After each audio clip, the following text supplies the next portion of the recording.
Hello everyone, welcome to GoTarryn TV. This is Dr. T, PhD, the Prodigy of Sports Psychology, and I'm out here on a beautiful day in the Atlanta area, about to welcome not one, but two of my very favorite guests who are also in Atlanta, and we're talking about Elsie Trawick and Susan Longley. Now before I bring Elsie and Susan on here, I'd like to ask everyone out there, if you please be so kind as to like this video, leave us a comment, and share it with all of your friends and family out there.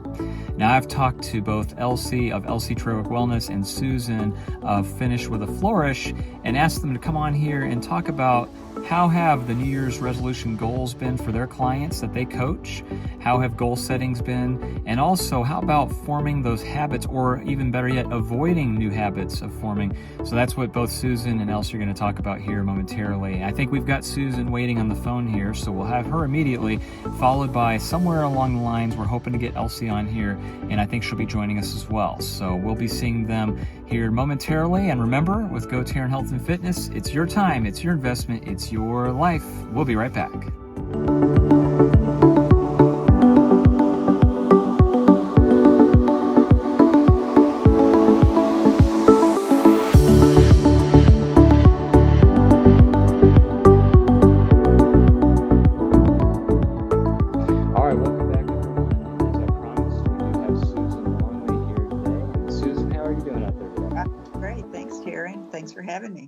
Our pleasure. Yeah, thanks for coming along. And again, just wanted to see how you're doing. And before we jump into today's topic, I want to let you know I saw Edith last week, and so I told her to tell you hello. And yeah, how's everything going in your world? It's going really well. I'm at a new gym up here in there's a retirement community called Crestwinds, and they have a gym, and they actually have two trainers working there, and they were getting pretty full, so they were willing to bring on another trainer. So, and kind of speaking about New Year's resolutions and stuff, because I started, the second week of January, I got several clients, because January is a great month for getting clients for personal trainer. Everybody's New Year's resolutions. So so that's been really good. And I'm also teaching a water strength training class. Oh, cool. But strength training in the water, which is something that I developed several years ago. Oh, so, Susan, that's great. That's tremendous. And so it's fun. And all that's at Crestwinds as well, too? Right, yeah. Good for you. Susan, I've heard of Crestwinds. I guess they must be a chain, I'm assuming, because we have Crestwinds. Yes. Active adult community. It's a fantastic community. They have so many things going on there. People that live there are so interested in doing all kinds of stuff, fitness stuff, and craft stuff, and intellectual stuff, and just about everything. They have something for just about everybody. So great, vibrant community. I really enjoyed the people that I've met there. Yeah. Have they been there a while, or is that fairly new? Or? Yeah, I don't know how long, but they're well established. It's 900 and something houses. Okay, that's pretty big. It's all separate houses. There are no apartment buildings, just separate houses, but there are 900 of them. And then there's a big clubhouse where they have all the activities. And I'm actually developing with a friend of mine, I'm developing a class on how to change how you eat and love it. Oh, nice. She's very much into cooking, and so she's going to help me with recipes, and we're actually getting a proposal together for that class for this summer. So that is cool. Yeah. Wow. Well, Susan, that kind of delves into the subject that we were going to approach today about the avoiding forming new habits. So yes, I wanted to talk to you about that as well. That kind of ties and connects into that, doesn't that? Right. Yeah. That's good. So what's your take on that in terms of where clients can start or have struggles with and challenges with kind of avoiding forming those new habits? Well, I know that I've talked to a lot of people, especially around eating. And people will tell me, I just couldn't not eat pasta. I just couldn't give up desserts, or and they've got these mindsets where I couldn't possibly do that. I know that I should eat healthy. I know that I should eat more fruits and vegetables and whole grains and lean meats. But I really just, and these are pretty much older people that I'm talking to. I said, but I just couldn't stand to do it. So I'm just going to stay overweight. So that's a big distinction between the word they use, can't versus won't, right? No, it's can't. It's like, I just couldn't do that. I just simply could not give up. So, so what Mary and I are trying to do in our class is we're trying to offer some options for people. We're going to actually cook things. They have a dinner there, so we can actually cook something and give food to people to try and to take home. So we think that is, a lot of times that's just having people taste stuff. They might think that that something with chickpeas in it is horrible, but if you give them some falafel or something, they change their mind. They might enjoy it. Other thing is actually demonstrating how to cook. A lot of people that don't cook think, oh, I could never learn to cook. So if you actually show them the steps, demonstrate how to do it and show them that it's really pretty easy to do, then they might be more willing to try it. So that's where we're coming from, because we know we're up against that. I don't really want to change, and I don't think I can change, and I might as well just give up. So so that's what we're trying to impact, is that kind of thinking in people. Yeah, there's a lot of psychology in that, Susan, and just, you're right, similar to personal training. It's like I'm sure you've run into this a lot with your clients, when they come to meet with you and working out, and let's face it, exercise is not easy. Otherwise, everybody'd be doing it. But as we see, the word workout implying it takes work, doesn't it? Yes. Same as this, no different than eating right. And with personal training, a lot of people, they don't want to do certain exercises because they're sure that they will hurt them. And these, again, I always work with older people. So that would hurt my back or that would hurt my knee. So I'm not going to try that. And rather than taking it slow and getting started with it easy and, working up to being able to do it. Yes, maybe it would hurt your knee if you just jumped into it right now, but with a trainer, you can work your way into doing exercises that you maybe think you can't do. But then you find out that you can, if you're willing to suspend that belief that, oh, I'm going to hurt myself. I know you've seen that before. You tell older people that'll tell you, oh, I don't want to do that. Because I would injure myself if I did that. So, yeah, it happens a lot. You're right. And as far as the eating goes, that's so true with forming, those habits, like where people just don't want to change. And some people just eat the same thing, exactly the same every day, every meal, and kind of get frustrated, like, why am I not losing weight? And when you talk about something like pasta, or the other one I hear, I'm sure you hear it a lot, is breads. People can't give up the breads too, right? Right. Yeah. And I guess, fundamentally, the big underlying component as a common denominator might be it's carbs, just like they say, right? Those evil carbs. They don't want to give up the starchy foods because those are, there's a debate about whether food can actually be addictive or not. But we definitely get in the habit of eating carbs. Yeah.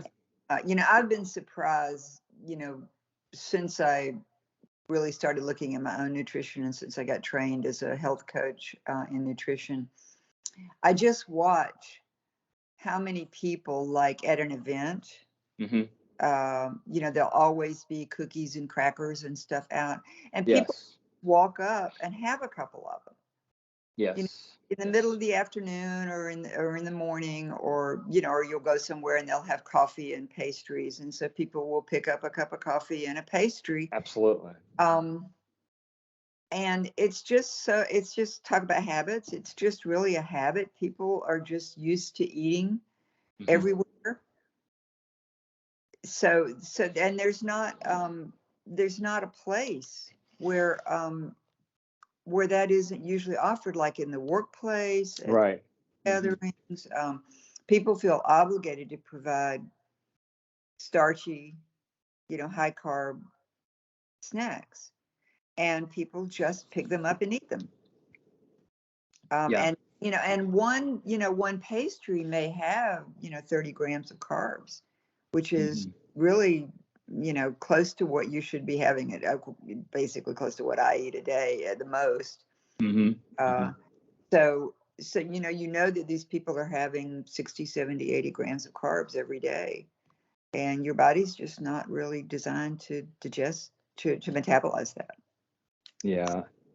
Susan, you're right about that, because also somebody I was talking to about this with, we were talking and discussing intermittent fasting, and the medical book written by that doctor with intermittent fasting. One of the strong points of that book is that nowadays we have exactly what you just said. All of the snacks around us, vending machines. You can't go without passing by some opportunity of snacking. Right. Back in the, let's say, growing up in the 50s, 60s, 70s.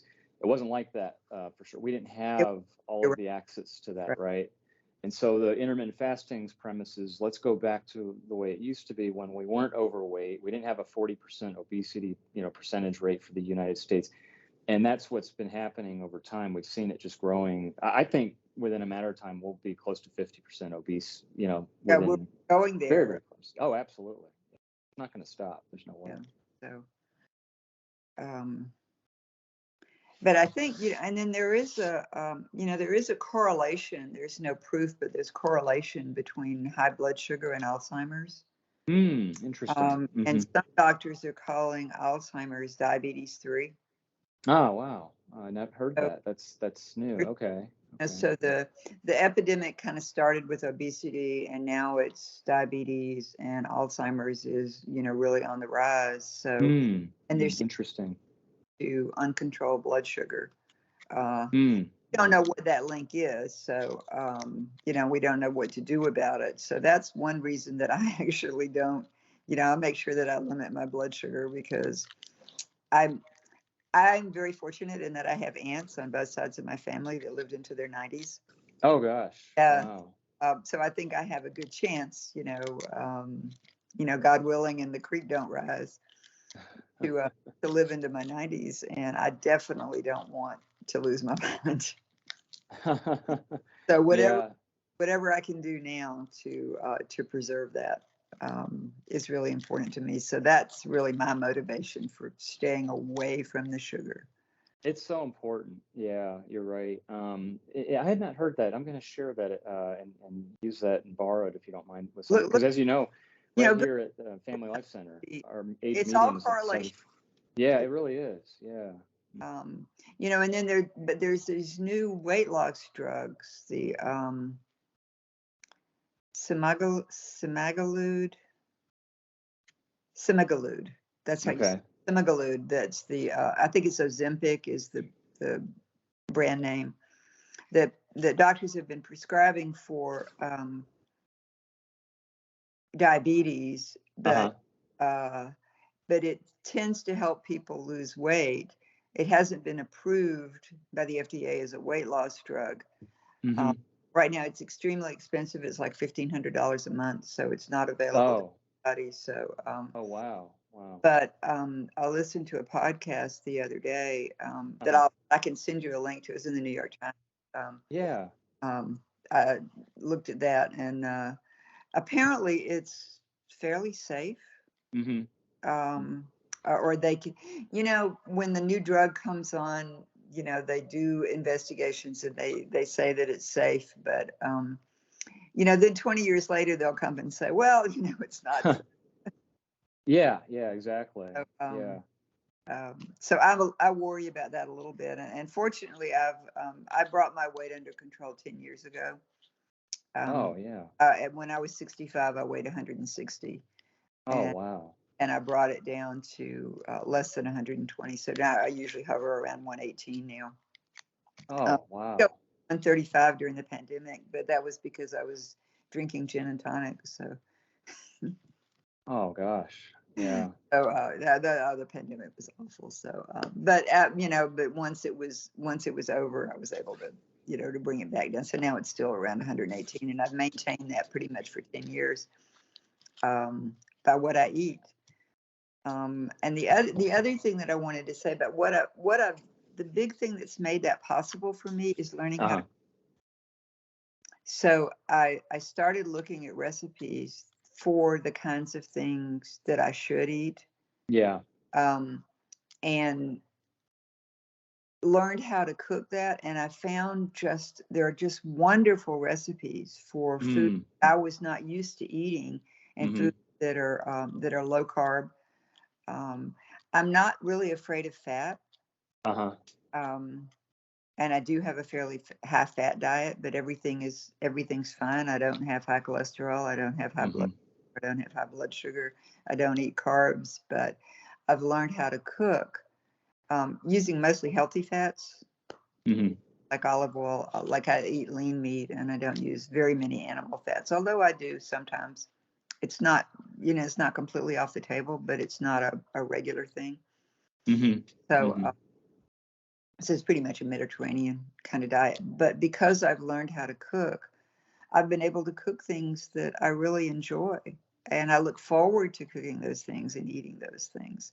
So it's not like I'm on a diet and I can't eat stuff, so I'm suffering.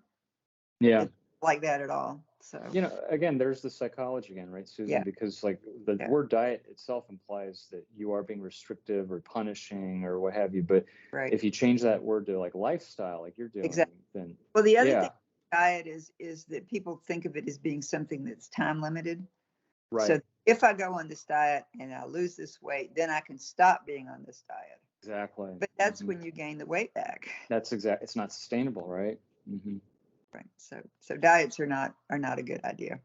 No, absolutely. I agree. And you mentioned this a few minutes ago too, Susan, in terms of the New Year's resolutions, and you're seeing some new people and new clients. And with these new people there that you're working with, and we talk about goals, and it is the new year, is this something that you've discussed with them? Have they come to you asking, the reason why they're seeing you is because their goals are to change their habits, so to speak? Is that what you're saying? That's one of the things I ask on my intake with clients is, what are your goals? Why are you, what do you want to accomplish? Why are you coming to the gym now that you haven't been coming to the gym and now you are? What do you want to change?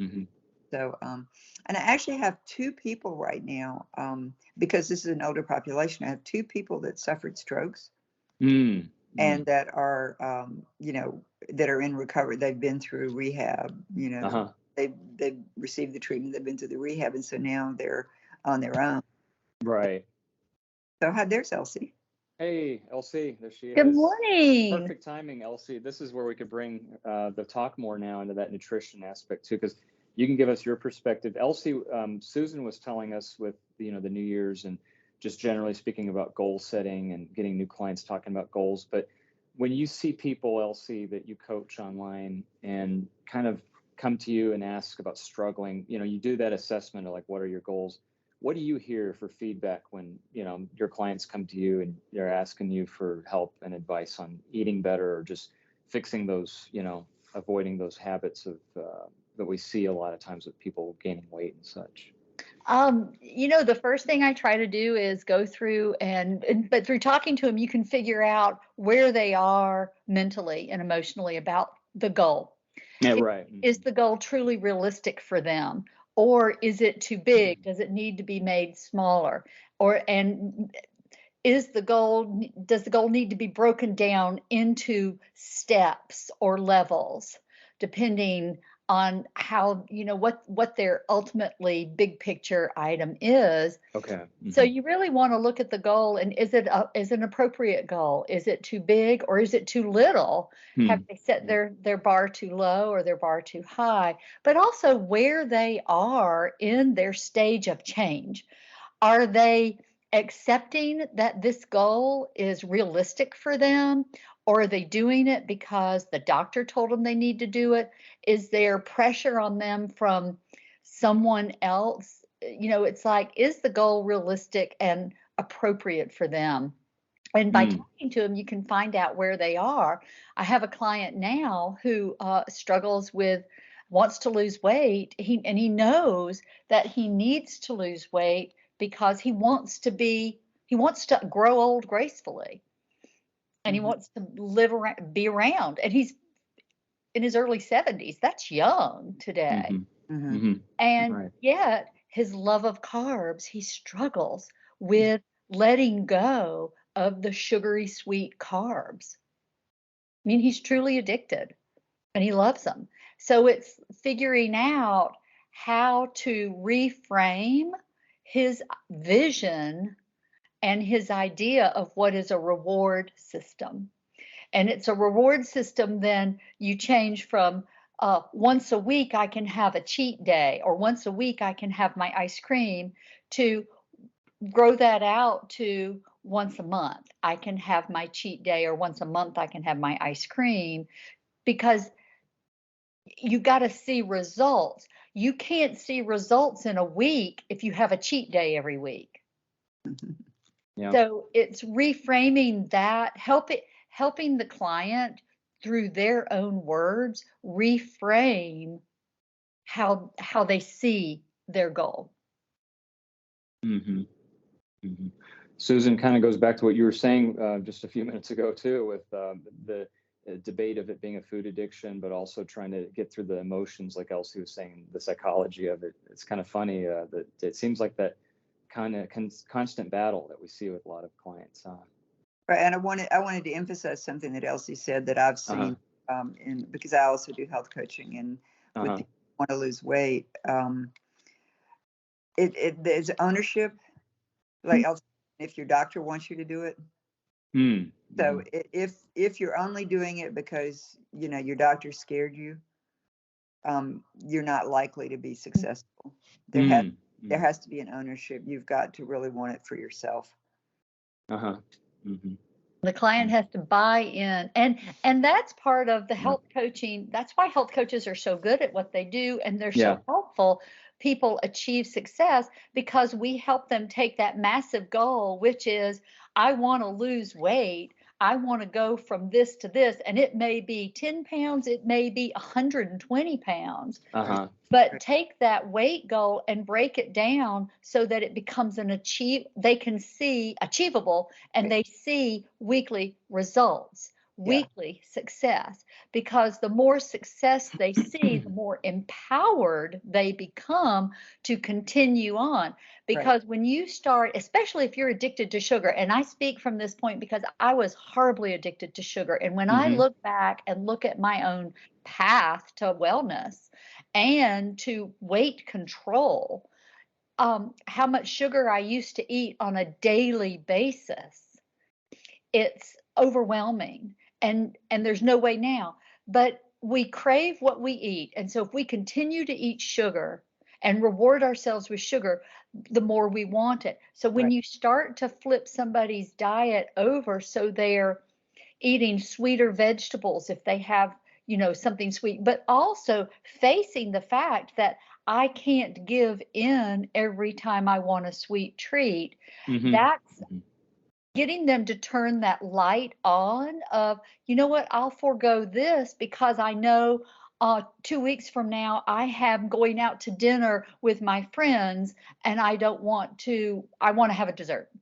It's like, help them stop the immediate gratification, which in a lot of ways is their self-medication. Yes. Yeah. To extend it out over a period of time so that they're eating more whole, unprocessed, highly artificially sweetened foods. And getting to, because once you start letting go of the sugar, your food has everything has a totally different taste. Yeah. Right.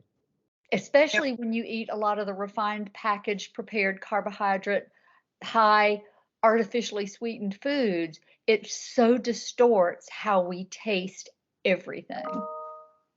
Another thing too is that the bacteria in your gut that digest your food, if you have a high sugar diet, you have a lot of bacteria in there that crave sugar. So when you lower your sugar intake, those bacteria die off, and so it gives you a little boost. It gives you, you don't crave it quite so much because you're developing new bacteria that don't crave the sugar that way. Yeah.